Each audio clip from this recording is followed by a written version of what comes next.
Jesus' sacrificial offering on the cross replaced the Old Testament sacrificial system. Roman soldiers burned down Herod's temple on the final 14,000th day in the time-based predictive texts, validating Jesus' sacrificial death and supernatural resurrection from the dead.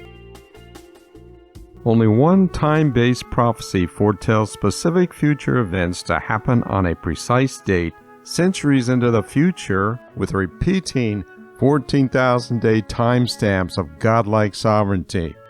During the Exodus, with Moses and Joshua entering the Promised Land, repeating with Jesus' sacrificial death and supernatural resurrection, then confirmed by the destruction of Solomon's and Herod's temples, and now repeated in the 21st century. However, skeptics claim that Jesus manipulated scriptures by choosing a donkey and then entering Jerusalem, with crowds falsely believing he is the Messiah. Did Jesus self-fulfill the prophecy of Zechariah that Messiah will enter Jerusalem by humbly riding on a donkey? O daughter of Jerusalem, behold, your king is coming to you. He is just and endowed with salvation, humble and mounted on a donkey.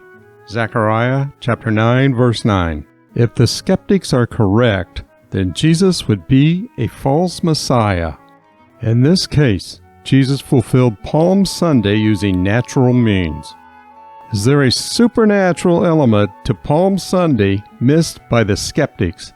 Scientific dating of Daniel's time-based predictive text reveals that Palm Sunday was a special day and could not have been fulfilled without divine intervention and human events. What is the probability of Palm Sunday being fulfilled as a random event, with Jesus choosing to ride the donkey into Jerusalem on that day?